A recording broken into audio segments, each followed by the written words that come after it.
Hello, church. Great to be with you today as we continue our study in Revelation. And yes, hate to say it, but we're coming to an end here. It's just a couple more weeks and we'll be finished. So glad you're staying with me. It is a great book. It is definitely not a book to be skipped over. Our habit.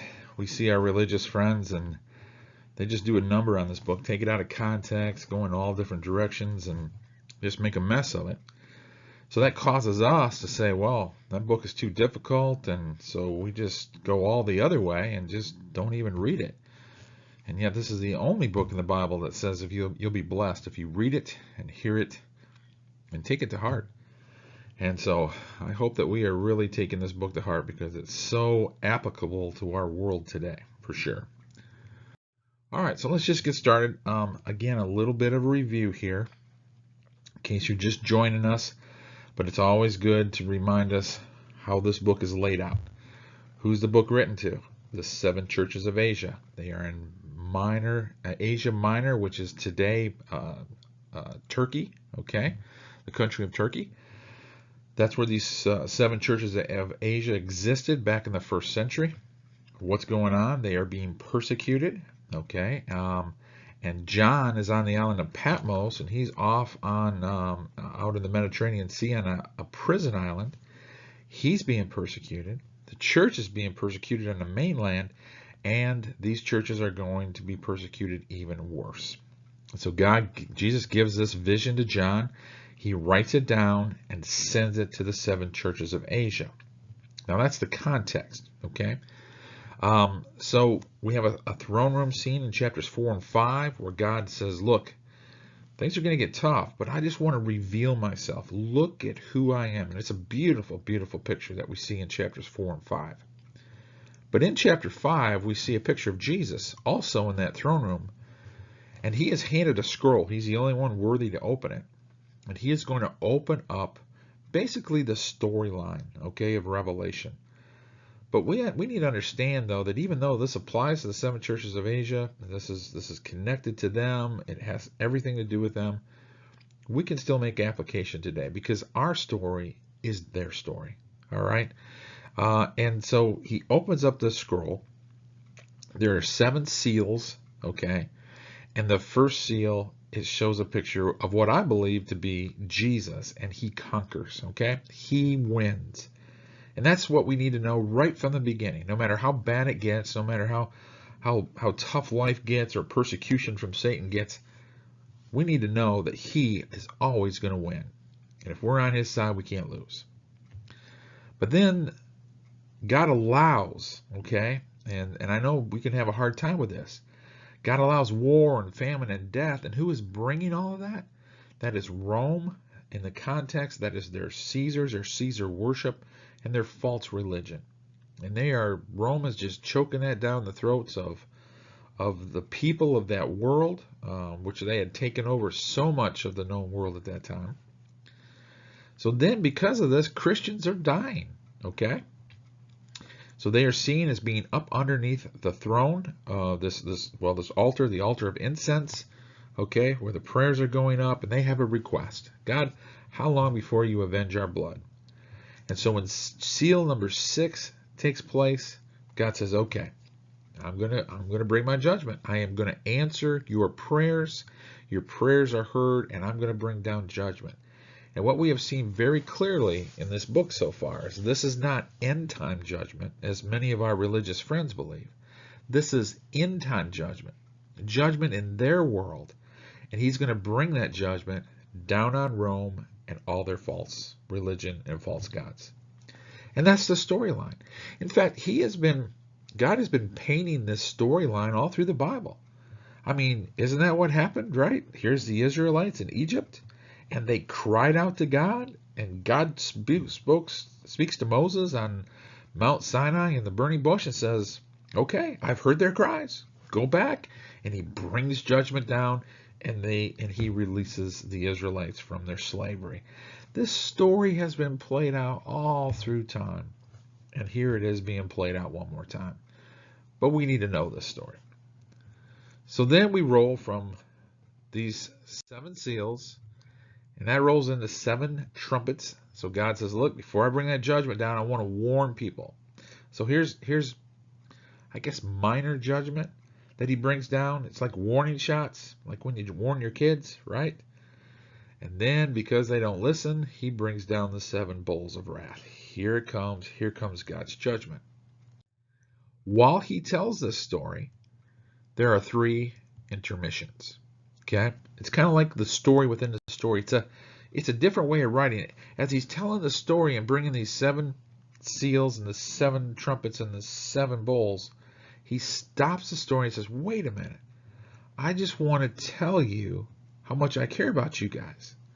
So he gives these intermissions in chapter 7, 10 and 11, and then 12 through 14. There's 3 of them.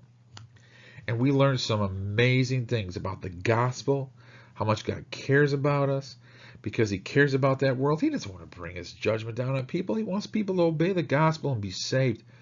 But if they refuse, then God has no alternative than to bring his judgment. So it's been an amazing book, hasn't it? I mean, just an amazing book. So those are the stories within the story. So then we get over here to chapter 17 and 18. And when we get to this part, now we're going to have the details of the judgment. We saw God's judgment come down with the bowls of wrath in chapters 15 and 16. But now here comes the details of the judgment. And then in chapter 18, we're going to have the obituary read. Okay? We're only going to be able to make it through part of that chapter today. So we're going to get all of 17 and just a little bit of 18. So let's get started. So here we are in Revelation chapter 17, verse 1. Here's the details of the judgment. One of the 7 angels who had the 7 bowls came and said to me, come, I will show you the punishment of the great prostitute who sits on many waters. Now remember, this is a picture book. So imagine in your mind, okay, here we have a great prostitute, all right? And she sits on many waters. Again, this is not literal. So there she is, okay? Best picture I can come up with, all right? And she sits on many waters. Rome sat on many waters. Can you see that? This is at the height. This is in 117 AD, so just a little bit after the book of Revelation is written, but just look how much Rome had taken over.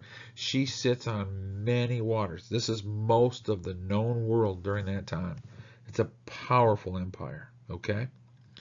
And you can just imagine being of the 7 churches of Asia and just having this power over you, right? And having to live amongst all of this. It would be scary for sure. So Rome sat on many waters. With her the kings of the earth commit adultery, and the inhabitants of the earth were intoxicated with the wine of her adulteries. Okay?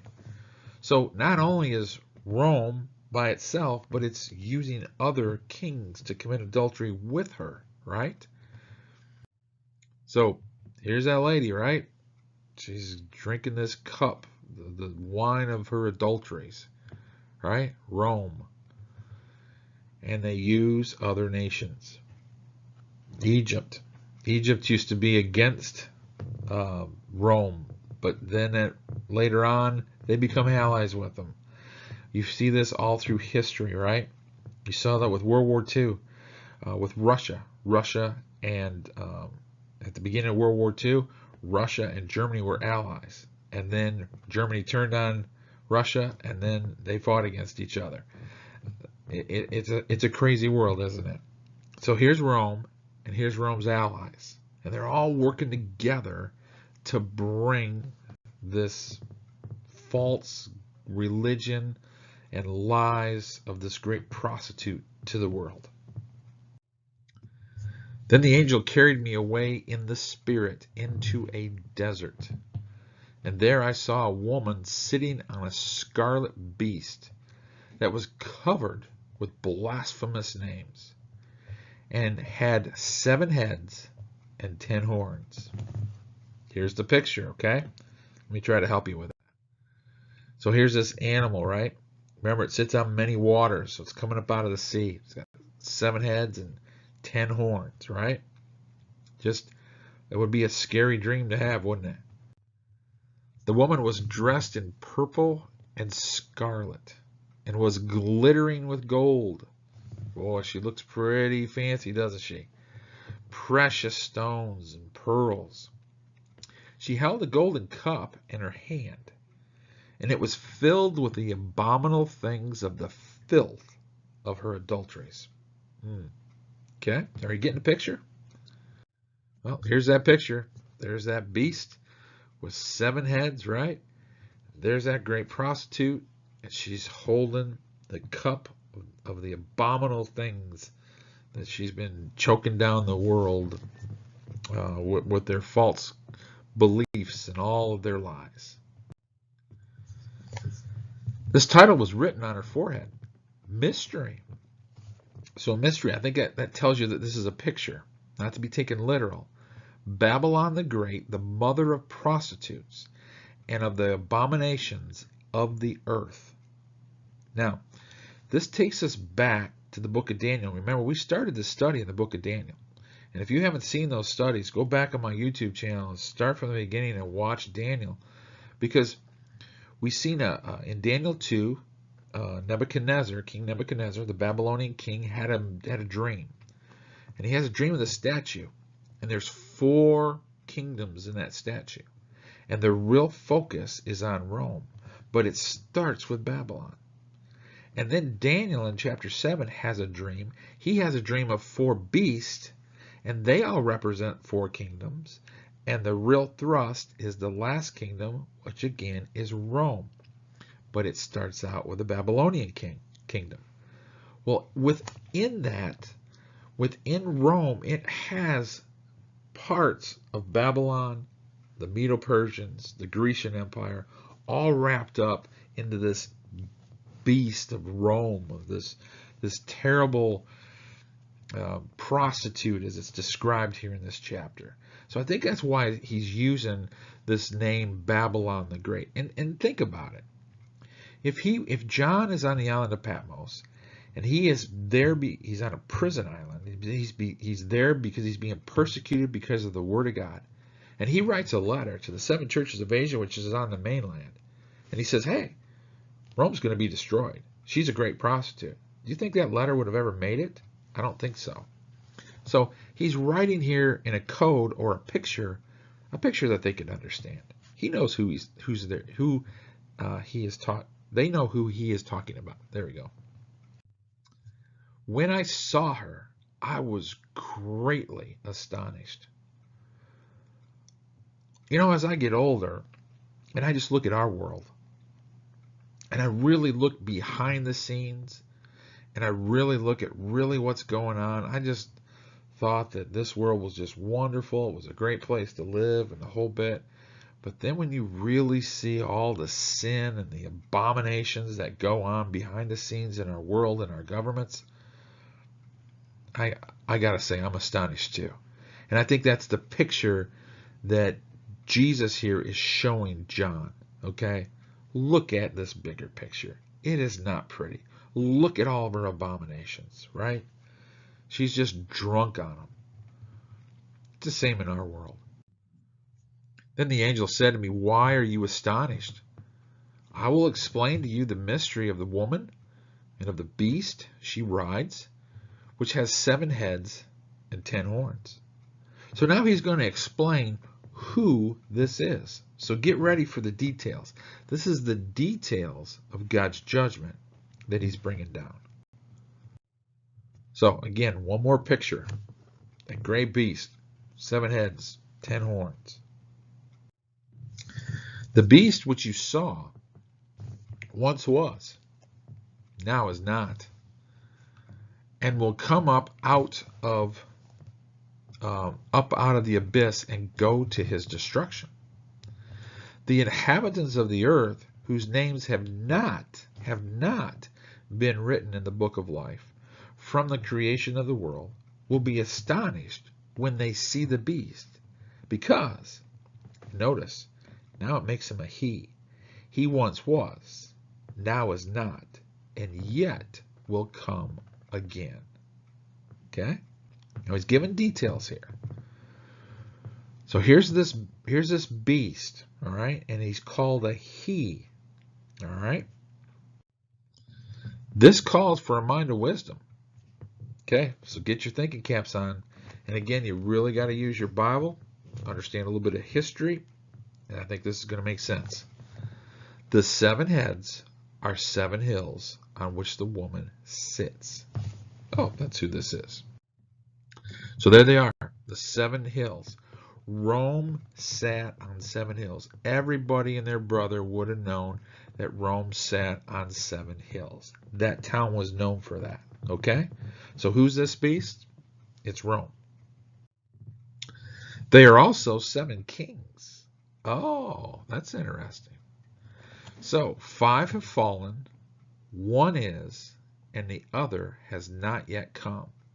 But when he does come, he must remain for a little while. So the heads of this beast are 7 hills, but also 7 kings. Now just watch this. 5 have fallen. That is past tense. 1 is. That is written in the present tense. So this king is, when John is writing, this guy is alive. Okay? The other one has not yet come. Okay? He's going to be another king. But when he comes, he's just going to remain a little while. He is dating the book for us. Now, if we can figure out who this is, we'll know exactly when John was writing, and then what is he pointing to in the future. And this will tell us, is this a long time to the future, beyond our lifetime, or was this something that happened way back then? And I think we're going to be pretty clear on this. We're going to see this is something that applied way back then, unlike what our religious friends are telling us. So let's look at the kings of Rome. And we've already went through this, and we've seen that Daniel talked about this. Daniel talked about these kings of that Roman Empire in Daniel chapter 7. So what does he say here? He says 5 have fallen. Okay? Past tense.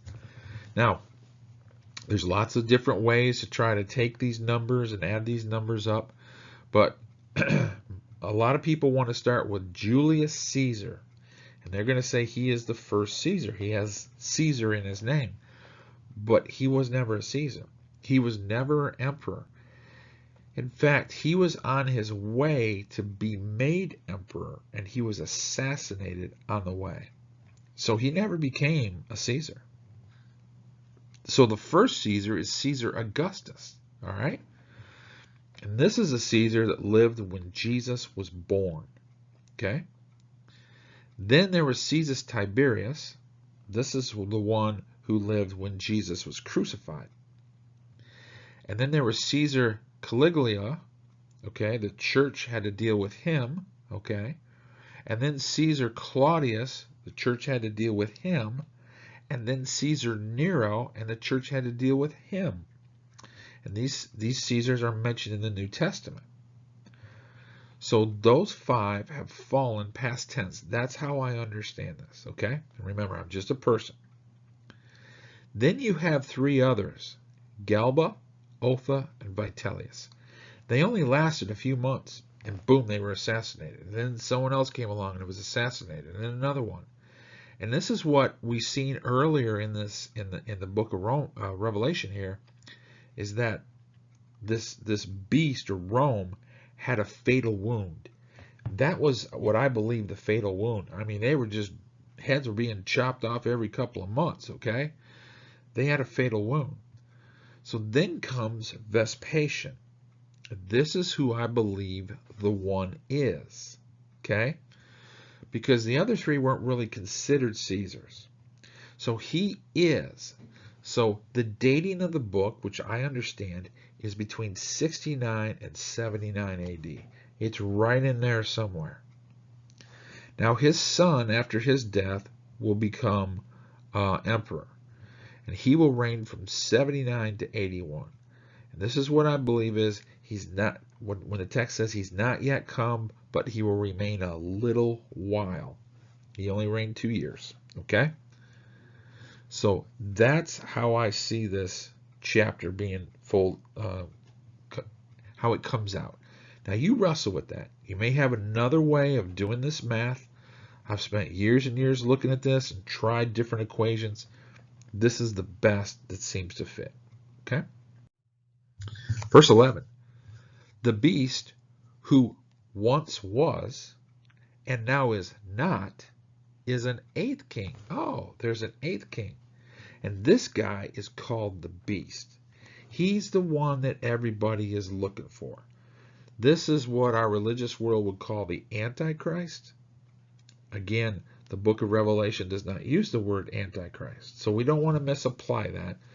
So, but again, sometimes people take things out of context. He's just called the beast, but he's the bad guy. He's the really bad one. He's the one that's going to cause a lot of havoc. Daniel chapter 7 talks about him, okay? That the saints will be handed over to him for a time, times and half a time, pointing to this king, okay? Now he belongs to the seven, but here's the key. He is going to his destruction. Now that's good news, right? That's good news. Now, let's talk about Domitian, Caesar Domitian. He was different than these other Caesars, okay? Now it says he once was, okay? Now, according to history, he actually played a part in taking Galba, Alpha, and Vitellius out, okay? This is Vespasian's son. He was up helping cause a lot of that havoc, okay? So he once was. He was on the scene, okay? But now he is not. Why? Because Vespasian has come back. He was a general. He had laid siege to Jerusalem, and he had to leave Jerusalem because there was so much discord back in Rome. They brought him back. He settled things down, and they made him Caesar. He slapped his son's hand and said, knock it off. And he went away. Now he is not. But he will come again. And he will reign. So he's not now, but he's coming again. And here he comes. This is the bad guy. He's the one that the book of both Daniel chapter 7, I believe, and Revelation is pointing to.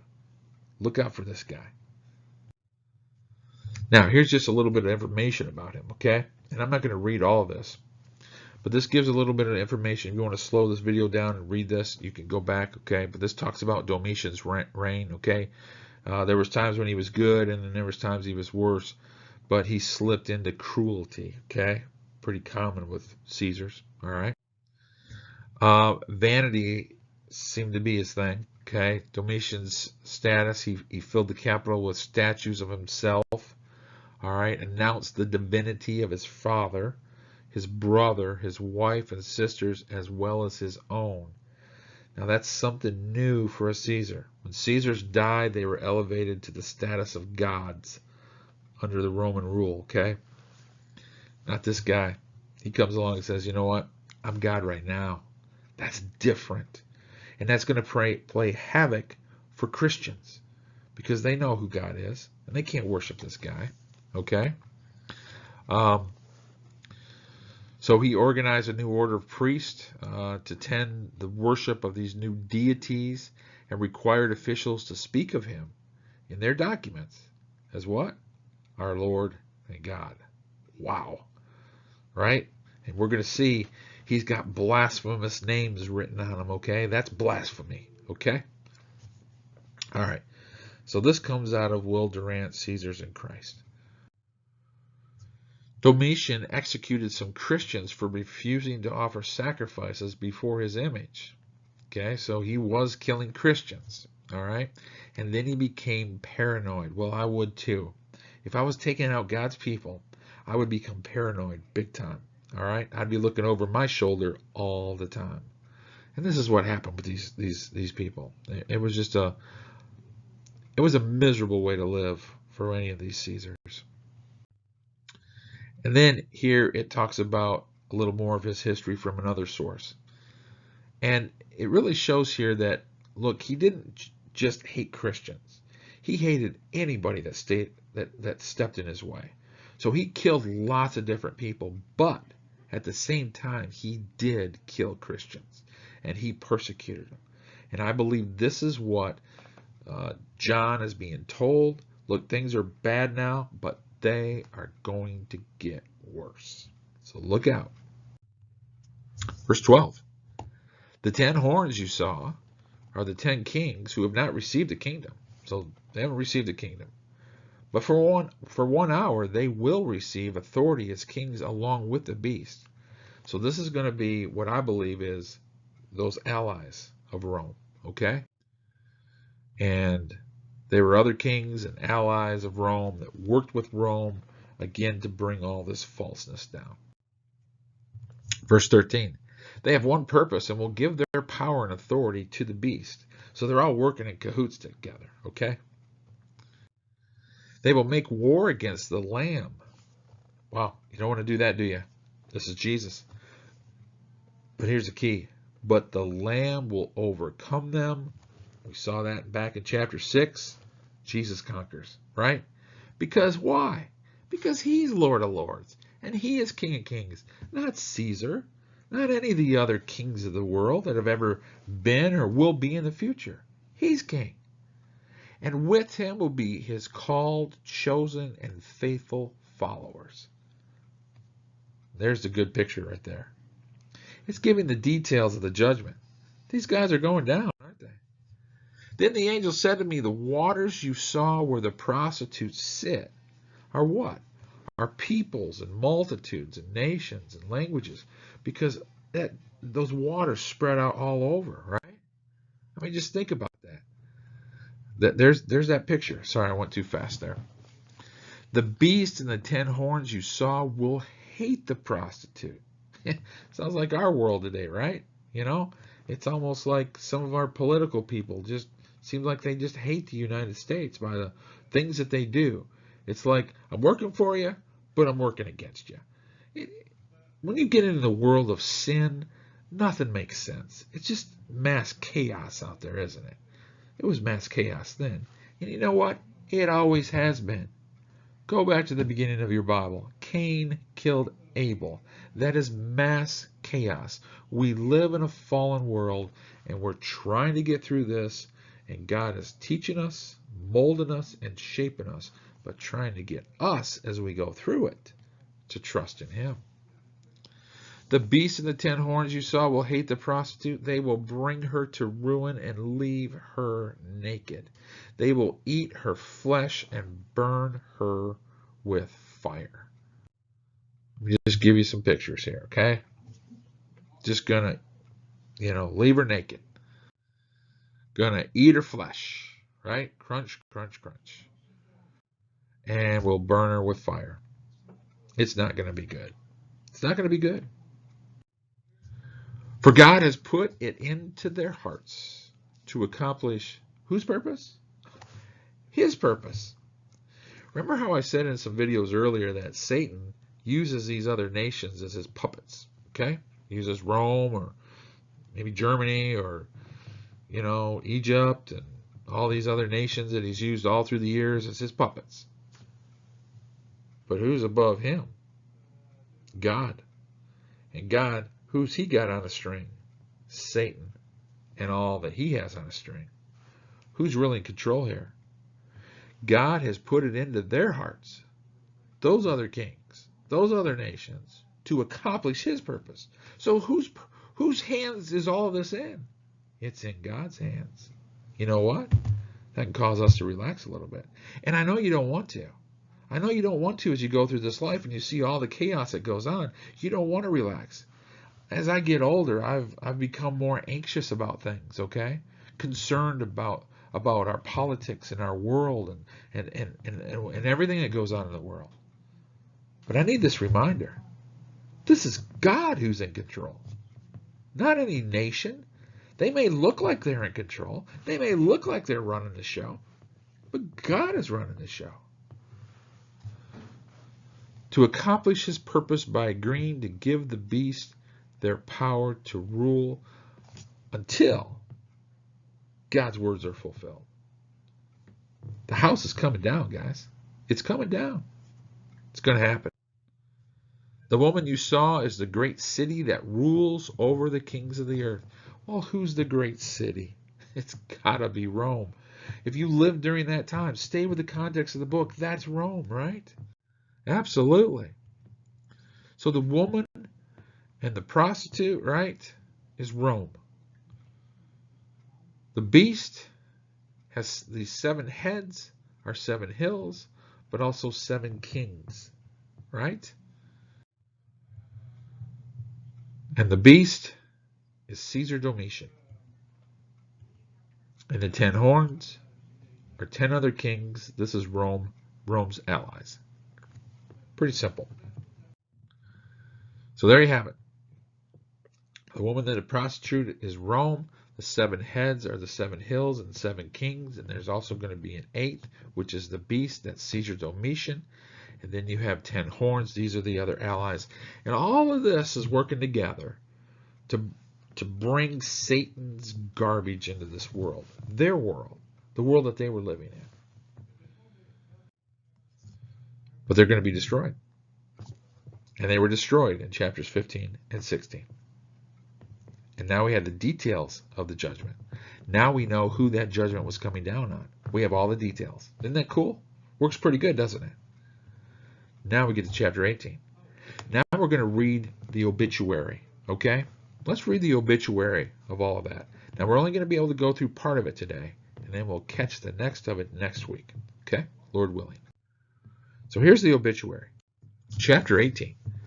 After this I saw another angel coming down from heaven. He had great authority, and the earth was illuminated by his splendor.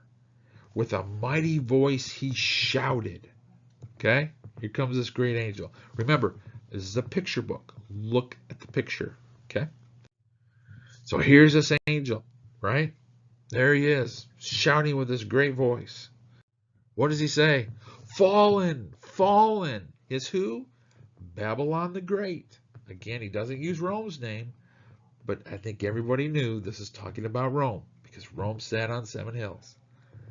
She has become a home for demons and a haunt for every evil spirit, a haunt for every unclean and detestable bird.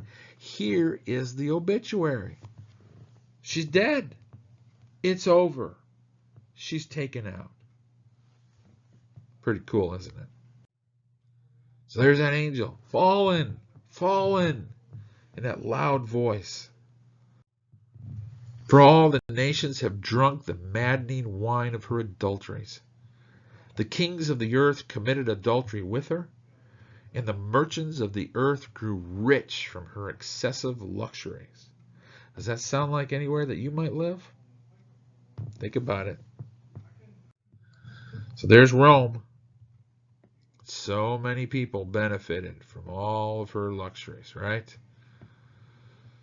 But they're gonna be in trouble.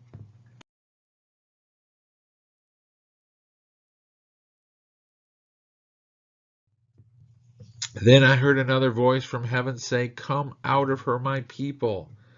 This is so important. Come out of her.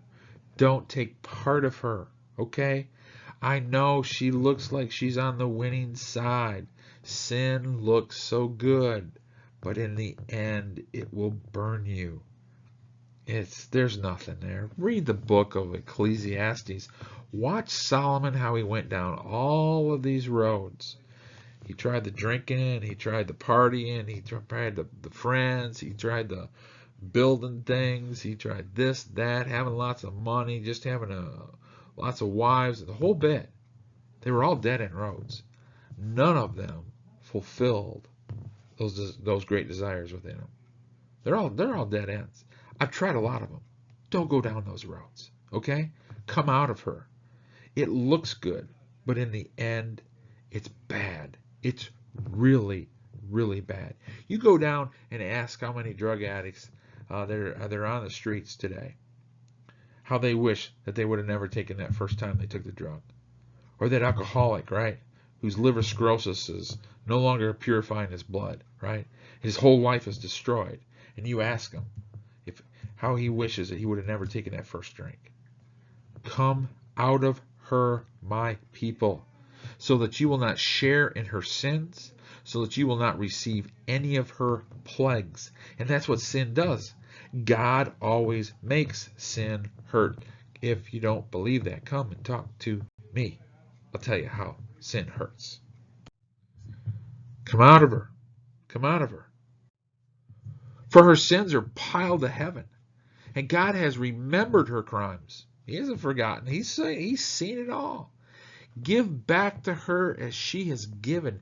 Pay her back double for what she has done. Mix her a double portion from her own cup. Drink up. Make her a double, right? All that she has done to the nations, give her back double of what she has done to the nations. Her sins are piled up to heaven. Pay her back double for what she has done. Just some pictures here, right? Give her as much torture and grief as the glory and luxury she gave herself. In her heart she boasts, I sit as a queen. I am not a widow. I will never mourn. You know how many people have done that?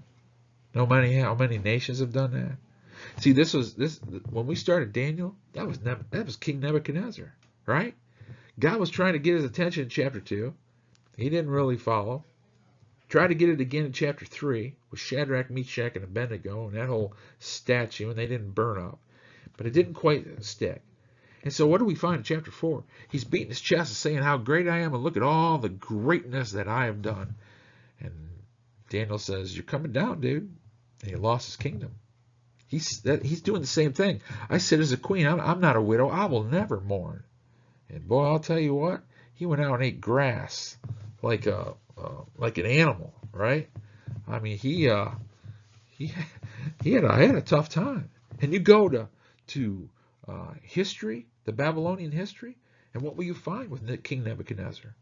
It talks about him ruling in the whole bit. He was a real person. And then there was a period of years the guy just wasn't even talked about. It's like he just dropped off. But God told him, once you acknowledge that I'm the God and you follow me, I'll give you your kingdom back.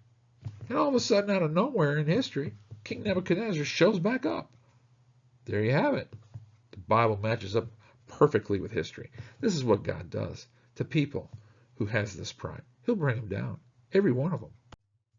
Do you remember this guy?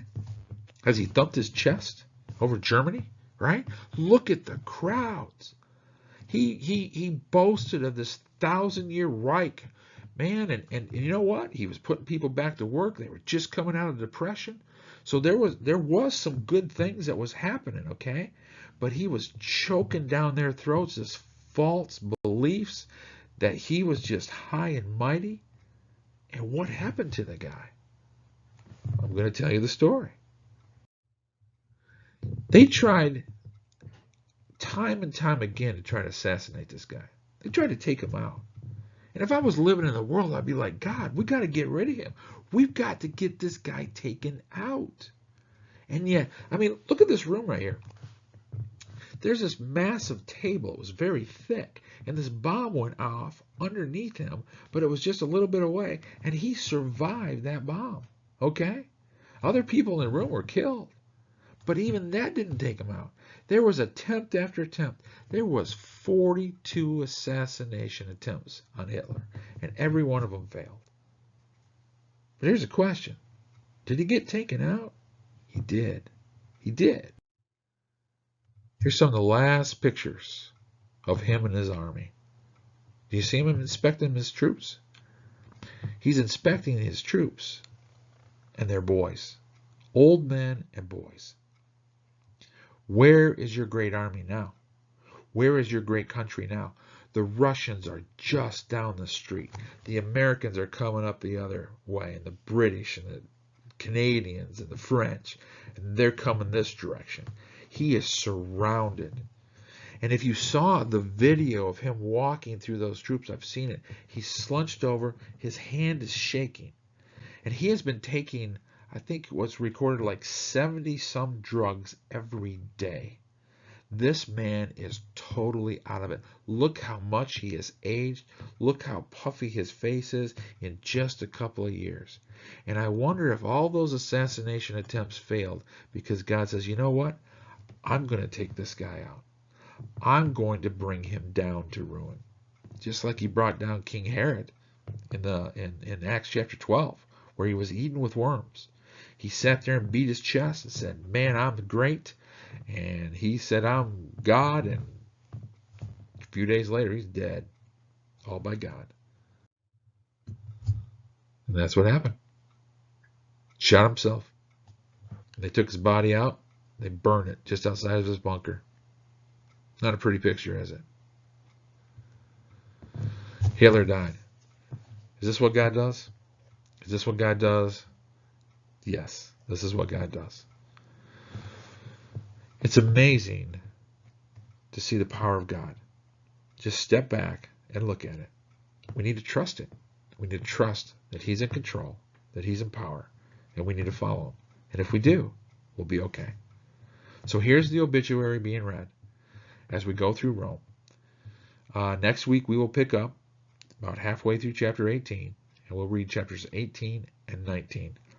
And we will really see the rest of the obituary, and then we're going to get into chapter 19, which is the Hallelujah chapter. We've only got a couple chapters left. Stay with us, and in just a few weeks, we will be done. Hope you've been blessed. Keep studying, and God bless you, and never, ever leave Jesus. We'll see you next time.